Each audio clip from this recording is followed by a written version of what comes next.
Hey Divine Ones, this is Jerome Braggs, and I wanted to come and do a live video to answer some of your questions. I've received several questions in my inbox and from you all, and I wanted to answer some of those. I know I've been traveling for a bit, so I've been a little behind in responding.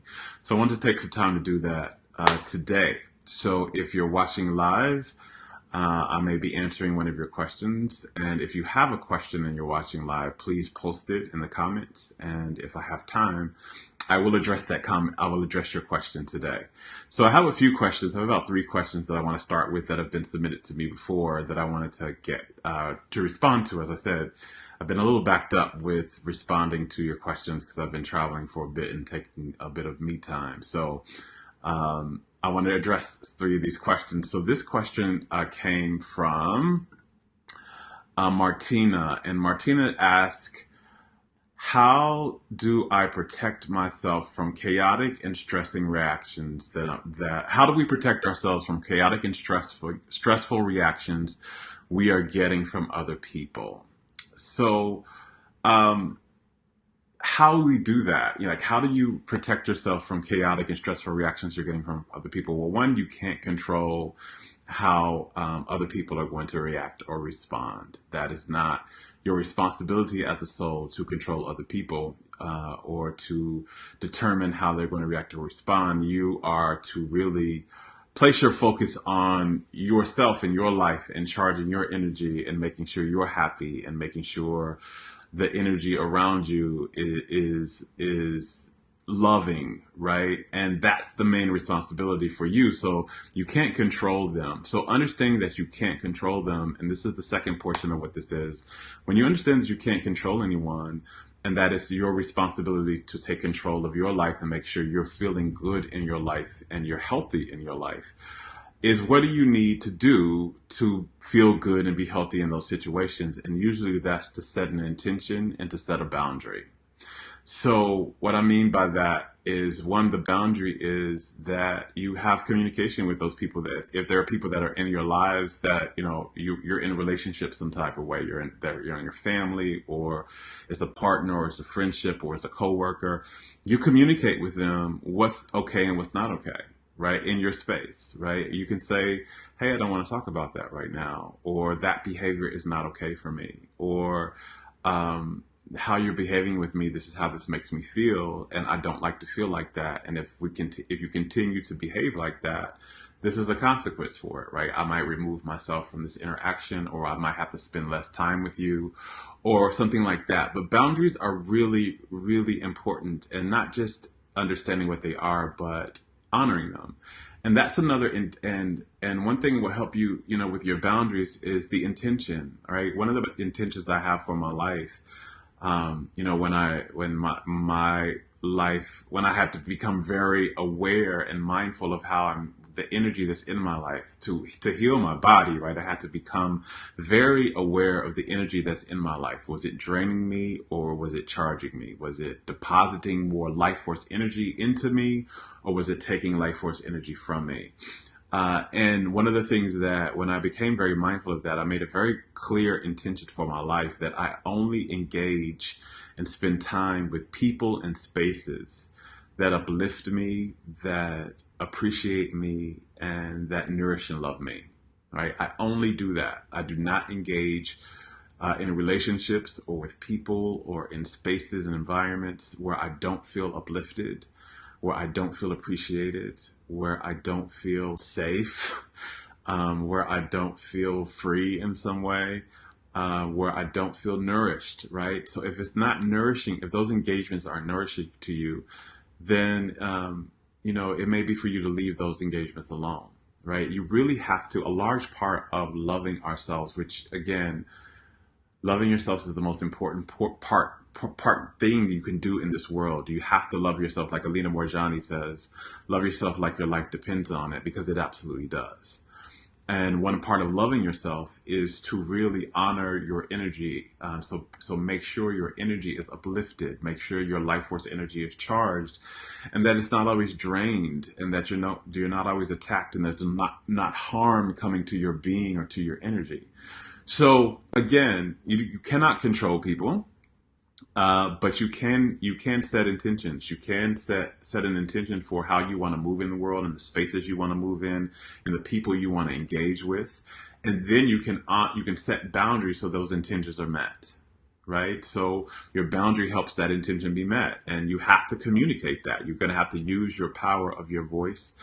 You can do that in ways that isn't nasty or that isn't very attacking in and of itself. There are ways to communicate what's important to you, what's okay with you, and what's not okay with you in a way that's not damaging, in a way that's not demeaning, in a way that's not nasty, but in a way that's very clear. And, you can do that. One thing I do, again, is to tell people, hey, when you say things like this, or when you behave like this is how this makes me feel, and this is how that's affecting my life. And that I don't want to feel like that anymore. That negatively affects me, and so I would like it if this interaction doesn't go like that, and it goes like this. And if not, then I may have to remove myself from this relationship or this engagement, or I will have to diminish the time. If it's work situation and you're always being stressed out or attacked in work or anything like that, then you want to start looking at removing yourself from that work situation and finding other work. You're not here to have your life force drained all the time, right? You're not here to be in situations and in environments and in relationships that don't appreciate you, or that are attacking you, or that are stressing you out or drain you, right? So you got to look at how do you stop that, and sometimes stopping that is to remove yourself from that. So that may be the answer as well. So I hope that helped you out, Martina. Your last name starts with an R, and I cannot actually pronounce it, so I don't want to mispronounce it and ruin it here on film, but hopefully that helps you out. The next question I got, and again, any of you all that are watching live, welcome. And if you have a question that you'd like me to answer, please post it in the comments. And if we have time, I will answer your question. So the next question is coming from Mari Z, last name Z, Mari Z. I've gotten rejected in one of my most overwhelming loves, and one of the most overwhelming loves that I've experienced, and now I'm devastated totally. Would you give me any suggestion? What the hell can I do to reconnect to my core self? I do really feel lost, and I'm feeling exhausted and finished. My heart goes out to you, Mary. I know heartbreak can be completing of relationships can be challenging, and we can also experience heartbreak in those spaces. But what I also know is that those times, no matter what type of relationship it was, no matter how long it was, how long it lasted, or whatever, really when those type of relationships, and it's an invitation for us to really reconnect to ourselves. And that's kind of what you're asking, is what do you do to reconnect with yourself? So one, you charge your energy, right? Now's the time to really focus on you, focus on what you enjoy, what makes you happy, what you're passionate about, what makes you feel a sense of joy and freedom. What are the things that that you love? Who are the people that you love? You want to get connected to that. When we have an experience where one channel of love supposedly is completed, it's time to open up the other channels. It's time to dive into other channels of love. That doesn't mean look for another partner, but it means to begin to open the more channels of loving yourself, right? So that's beginning to follow your joy. That's beginning to, really charge your energy. You may need to rest sometime, right? So that you can take this time to heal. You don't need to run away from the pain, but you just need to let yourself feel it, get the rest that you need, and then begin to enjoy your life where it is. A lot of times when we're in relationships, and this is oftentimes when relationships have ended and people say they feel exhausted, or they feel depleted, or they feel drained, or like you were saying, you feel disconnected from your core self. A lot of times that is a very big signal that you gave your power to that relationship. and you were not in yourself. You were not loving yourself while you were inside of the relationship. You were giving your power away to the relationship. You were saying that this relationship was the source of your happiness, that this relationship with this person was the source of love for you. It was the source of joy for you. It was like your reason for living. And again, nothing externally is your source. Your source is internal. Your God in the flesh. So there's nothing external that's a source. And when we attach that type of, when we put those type of definitions and responsibilities on external things, when they go, that's when we start to feel exhausted and depleted and drained. So this is a big invitation for you to reconnect to yourself and bring your power back into yourself, right? To get connected to yourself so that you know that nothing external is your cause of happiness. It may add to your happiness. It may influence your happiness. It may add to your joy and influence your joy or your freedom or whatever, but it's not the cause of it, right? The cause of it is your divine energy within you, your connection to that. So now is the time to do that, right? So spend some time meditating. Look at, like, really spend some time journaling and looking at what actually brings you joy. What are you passionate about? What would you really like to do with your life right now? Begin to do that so that you can charge your energy and bring the feeling of joy through your being. And again, look at what benefits, what great benefits did you get from this relationship? What did you learn about yourself? What did you learn about that you now want from your life? What did you learn that you don't want from your life? What did you learn from this relationship about what you want in a partner next? What do you learn that you don't want in a partner next, right? Take this time to really begin to nourish and foster the relationship with yourself. Because that's why you feel drained and exhausted, because you didn't have it. And when we have that relationship, when we go into a relationship, when we have a deep relationship with ourselves, and the other person is not the source of our joy, and the other person is just they're an addition to the joy, right? But they're not the source of it. Then when that relationship is completed, there is grief because there's a loss, right? So there's a sense of loss, but there's not a drain, there's not a deep dive down where we feel like we've lost all of our sense of ourself, because we've held ourselves and we didn't deposit our sense of self into another person or into an external object. So now's the time to reconnect with yourself and know you never lost anything. You weren't diminished because this relationship is over. You weren't, no matter what they said about you, no matter what they did to you, no matter how it ended, you are not diminished because that's no longer here. You're still whole. You're still worthy. You're still lovable because you're still divine, right? And it's time to just reconnect to that aspect of yourself. And again, that is doing some meditation and to spend some time really kind of dating yourself.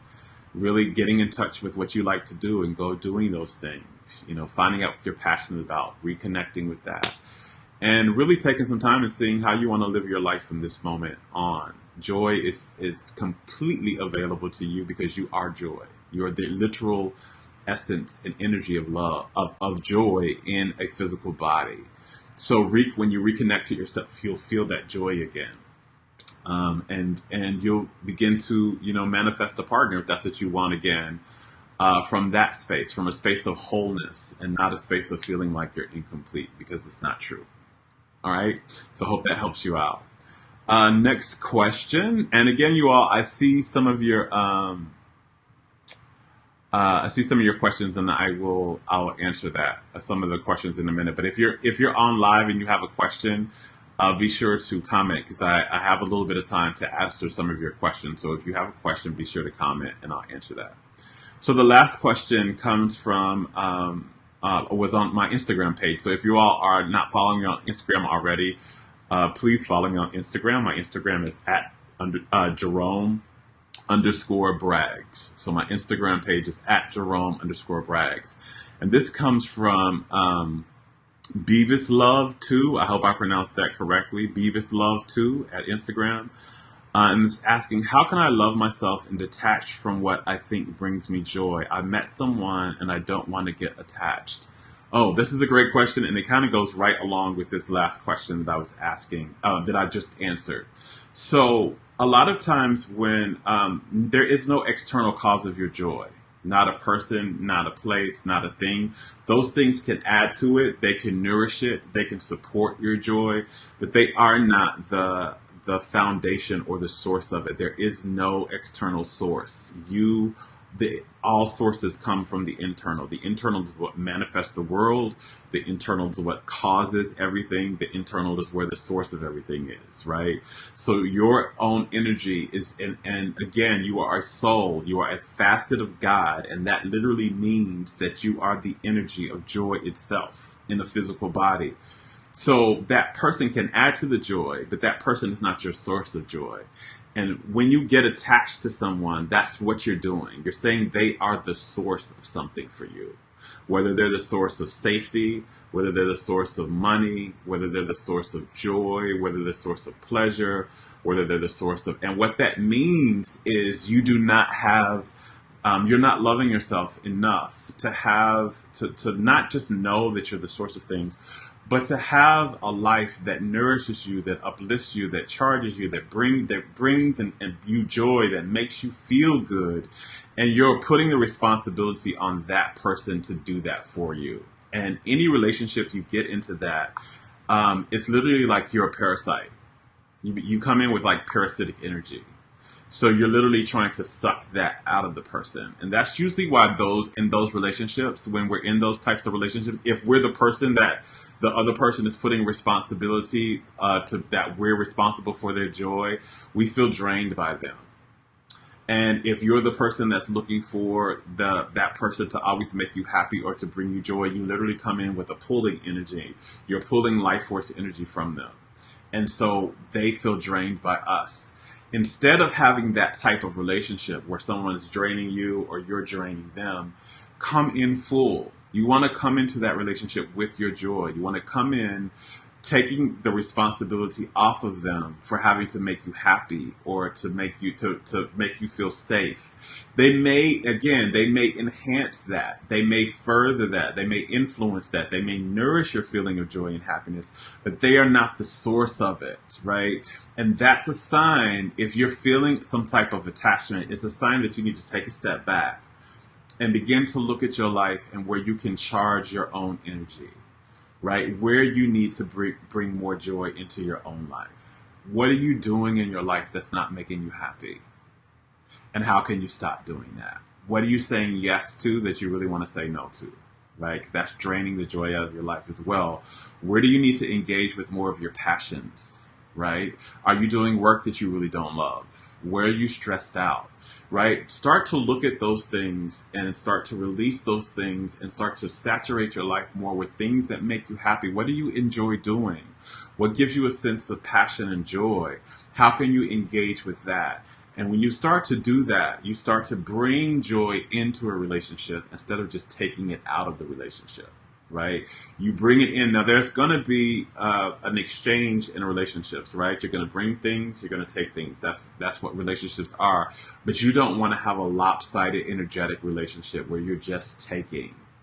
And that's when you get attached to something. That's what that's what it means. I'm attached to something because I have defined this thing as a source of something for me. And I feel that if I don't have this thing, then I won't have this. And you latch on to it. And when you latch on to it, again, you're draining. You're latching on literally like your parasitic energy, literally. So you're draining from that person. And that relationship can't be healthy and that relationship won't last long. Right? Because eventually the person's going to get so drained that they're going to have to leave. You can think about it in your own relationships, in your past, right? The people that it may not have been an intimate relationship, but someone you were around that you always felt drained by, you didn't want to always be by that person all the time, right? They needed attention all the time, or they were always, they needed to always be around you, and there was never time where you could kind of be alone or anything like that. That's where that comes from when we attach to someone and make them the source of something. So Your joy is something you foster and you bring to the relationship. It's not something the relationship is responsible for solely providing to you. Relationships are supposed to provide joy. That's part of it.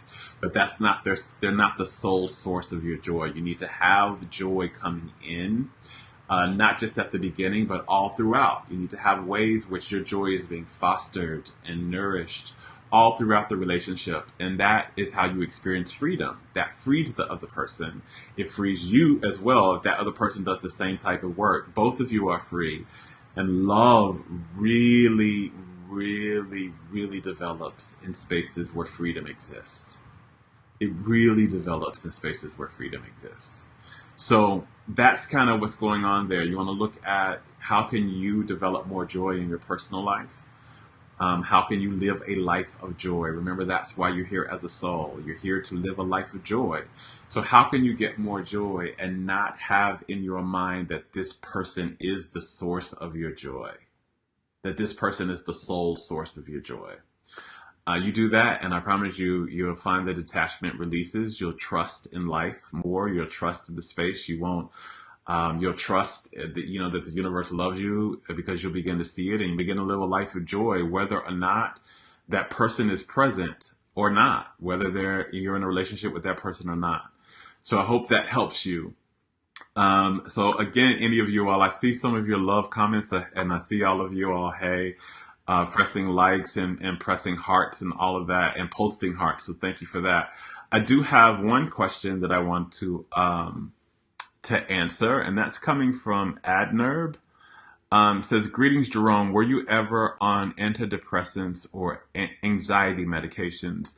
So no, I have never had to. I never have had antidepressant or anxiety medications. That was not part of my journey. My journey was more about illness and disease, uh, and doing that portion in my physical body, right? So not necessarily mental health illness, but physical illness and dealing with that. Although I have dealt with extreme sadness, and things like that. And I know how to, to process through those things, but that was not part of my journey, antidepressants or anxiety, although I have many family members and friends that either have been on them or are on them.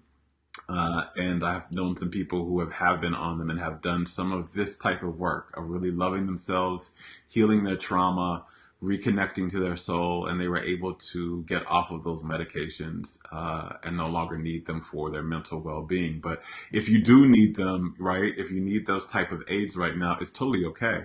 It's not a shameful thing. It doesn't mean something's wrong with you. It doesn't mean something is lacking in you. Uh, at any point in our lives, we're all on a journey back into center, back into reconnecting with the energy and the vibration of our soul, right? Into bringing the energy of our soul more into our bodies and out into our lives. And there's many paths to that, and many people have different journeys to that. Mine was through illness and disease. That was my path back to becoming a more soul embodied being. Someone else's may be through depression.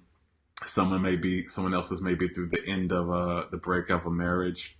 It may be from the loss of all their finances or their job. Someone else's might be through all types of things, right? A psychotic break may be the cause of that. But whatever the journey is that takes you back home, doesn't matter what the journey is and what you have to do, what type of vessels you have to get on to journey back home. All that matters is that you get home, that you make this reconnection, that you begin the work of loving yourself very deeply, that you begin to remember who you are as a soul and you live your divinity in the world. Whatever tool you have to use to help you do that doesn't matter, and it doesn't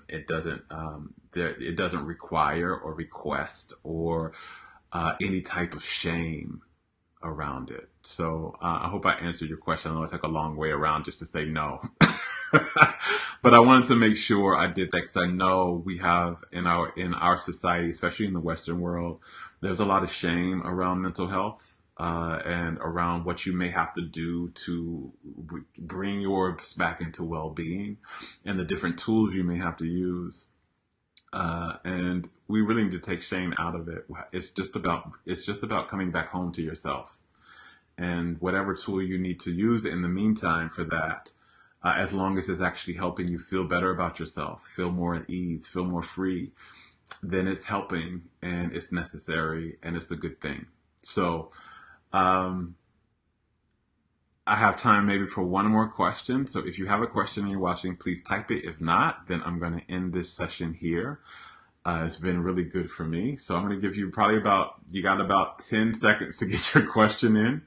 If not, then I just want to end with saying, you guys, have great questions today. And remember, the work is really about, no matter what's going on in your life, no matter what's going on in your body, the healing and the transformation and the manifestation of your life and the next level of your life always requires just simply two things: that you love yourself wholly and unconditionally, and that you reconnect to your innocence, right? And your innocence is who you were, like what you knew about yourself and how you felt about yourself before you got socialized or traumatized, and you knew that you were wholly good, that this world is a good and a safe place to be in, that all of your needs are met and all of your needs are okay, and that you're loved and that life loves you deeply. So, yeah, do that work. Love is always about reconnecting to that, realigning that in your mind and in how you feel about yourself, and then doing the work of loving yourself. I see one more question. It's coming from Ty. Hey, Ty. It's saying, am I recouping? Yes, I am. I took today to do something. I'm going to do some more things that charge me up. Doing videos like this, where I spend time with you all and teach you some things about the soul and self-love and healing and life, that really charges me. So I'm doing some time to charge myself. I just had a lot. Ty was in my coaching group, my soul circle, that just ended last night. It was a 3-month group, and I spoke to them about how I had been feeling drained this last few weeks. I had a lot of stuff go on that required a lot of energy for me. You know, I went on a retreat. I did some workshops. The retreat usually is something that nourishes and charges you up. But I was around a lot of people at this retreat. There were a lot more people. There were like 90 people at this retreat with me. And I'm an introvert. And so being extroverted and, you know, showing up, I love that. And I love energy from people. But I have a short shelf life for that before my energy starts to get drained and I need alone time. And I had passed that shelf life during that time. And I just realized when I got home that I needed do some alone time and some recharge time. So my coaching group is over. There's not really any type of massive interaction that I need to do. So I will be charging myself. And I'll talk more about that. I'll do another video about that later, about introverted, the importance of recharging your energy if you're an introvert, how you do that, as well as empaths. If you're an empath, how do you need to charge your energy, be aware of your energy, what do you need, and all of that type of stuff. So I'm now in the process of recharging my own energy and doing that and taking care of myself. And I'm definitely doing that. I'm eating some good food. I'm going to go to the movies a bit later today. Going to be sharing some time this weekend with some really good friends of mine that make me laugh. So I'm definitely recharging. So thank you all. And I will see you, if not this weekend, next week, where I'll do another video. I have some good stuff coming up that I want to share with you. Until next time, much love. Bye.